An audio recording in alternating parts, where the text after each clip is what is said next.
So today we're looking at a piece of equipment that solves an issue most of us that use a terrestrial laser scanner have come across in our day-to-day workflow, dealing with low light or no light conditions. When we use a terrestrial scanner, we're typically not only collecting LiDAR point data, but also pictures. Pictures that are used to both create the panorama imagery that gets embedded into the point cloud and used to apply RGB data onto the points we capture. Without that imagery, we have to rely on coloring the points using some other metric, typically intensity when we're talking about terrestrial laser scanning. And while coloring by intensity can work, in my experience, clients much prefer having real-world colors to work with. Likewise, having panorama imagery embedded into the data can be extremely valuable when trying to extract metadata from a dataset that the points can't provide on their own. Under normal circumstances, the ambient lighting in areas we're scanning usually provides plenty of lighting to properly expose the images that are captured during the scan process. But what happens when you get to a site and the power is out in certain rooms, the lights just aren't working for whatever reason, or there never were lights to begin with? In my experience, this is far from uncommon, and just in the past few weeks since I got this lighting rig, I encountered a hotel room where the lights wouldn't turn on, dim areas in a manufacturing plant that never had lights, and one day that I was on site, a storm hit and the site lost power altogether. In the past, I may have scanned as is and delivered data without usable RGB data or imagery in those locations, but when a client is spending $50,000+ for scan data, they want it done right. In the past, I've gotten away with strapping a headlight to the scanner or lugging around a flood lamp with an external power source, but these solutions either provide less than desirable results or slow you down having to deal with a clunky solution. Not to mention, it just doesn't look professional. And I would be lying if I said I haven't faced some disappointed clients when they get their data back with less than ideal imagery. I recently landed a large project with an educated client that actually mandated in the contract that external lighting be used in areas with poor lighting conditions. And since this site was going to be multiple thousands of scans, I knew it was time to invest in a proper solution. So I reached out to the folks over at Scan & Go to see if they could help me out, and a week later I had their LED lighting rig in hand.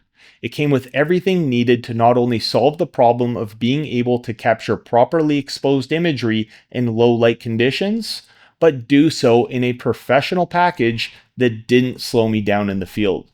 Opening the box, we've got our RTC360 adapter to change the Leica RTC mount to a 5/8" arbor. On top of that, we have the light ring that has 6 cold shoe mounts, then 6 LED lights that have 3000 mAh rechargeable batteries built in that's secured to the ring using a locking nut. Then the extension pole to bring your scanner up above the lights, and as we'll see in a moment, it doubles as a fantastic handle when moving the scanner. And finally, the adapter that turns the top 5/8" arbor back into a Leica RTC mount. Putting it all together takes about a minute, and when it's assembled, it's extremely stable. Each one of these lights packs a punch at 850 lumens, and you can alter the color temperature between 3200 and 5600 Kelvin. The construction is solid, it's aluminum where it should be and lightweight where it can be. Once it's mounted, there's no wobble, and like I previously alluded to, you can pick up and move the scanner by the extension pole, which works as a natural handle. When I first set it up, I was wondering why it was a bit longer than it needed to be, but after using it, it became immediately obvious why they chose to make it this way. I would even go as far to say that it was actually probably easier to move my RTC around with the lighting rig attached than without. The lighting rig puts the RTC in a position where it just balances the whole package almost perfectly. I've seen other solutions that mount lights to the legs, but I often find myself scanning in tight spaces where I can imagine those would be catching on things as I navigate those nooks and crannies. Also, you do ideally want the light source coming from as close as possible to the cameras to make sure you're illuminating what the camera is seeing. Let me jump back to those lights for a second. These lights provide soft and even lighting, and the diffusion looks great. No harsh spots, no glare. At full brightness, you'll get about 2.5 hours of use, And since they use a standard cold shoe mount, if you ever need to replace one, you're not limited to dealing with the manufacturer. And you can always pick up a set of spares if 2.5 hours of scanning in the dark isn't enough. Given that it takes about an hour to charge these lights, and the kit comes with everything you need to do so, if you do buy a set of spares, you can scan perpetually without worrying about downtime due to batteries. I also appreciate how you can take the entire rig off the tripod as a single unit to either charge or stow away temporarily. So when switching between dark conditions to normal scanning, the swap takes about 15 seconds, but like I already mentioned, I actually almost prefer to just leave the rig on. Practically speaking, the lighting obviously makes a huge difference, both in the RGB values of the points themselves and the pano images in low or no light situations. You're able to get usable color data in scenarios that would otherwise just produce black points when viewing the point cloud via true color. Now, the RTC takes HDR imagery, so even in poor lighting conditions, this scanner does a pretty good job, but HDR can only take you so far. On the other hand, for scanners that capture imagery and points simultaneously, like Regal's VZ600i typically does, it was always a battle for me to have enough light to properly expose the imagery because the scanner limits the shutter speed of the camera. If anyone hasn't seen my RTC versus VZ600 video, give that a watch to see the difference. If I were using the VZ600 inside, having this lighting rig would almost be a necessity. So do clients really need imagery? Is it really worth it when we're scanning in the dark? Personally, I feel pano imagery is often underutilized, and when you set up or educate your clients on how to make the most of these panos, they often don't want to go back. Viewing the scan data as a pano tour makes it so much easier for those that may not be used to navigating a 3D point cloud on its own. Not to mention, it gives you access to a level of detail of metadata that you just simply cannot get from the points themselves, even when they have RGB values. Especially in the BIM or digital twin world, and I do mean real digital twins, not point clouds, I'm finding it more common that my clients are wanting a higher level of metadata that you'll never get from point data. And being able to measure and digitize using pano images is something that far too many people are sleeping on.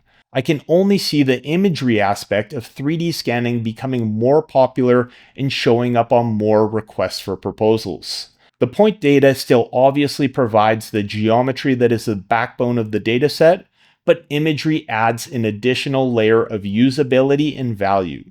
Consistent ambient lighting is also helpful for field registration. If you've ever used the RTC in dark areas, you know what I mean. The Viz system relies on the external fisheye cameras to track the scanner's position as you move from one setup to another. If it can't see the features around it, you almost always have to manually place them in every single scan. When I used the lighting rig, the Viz system worked almost flawlessly.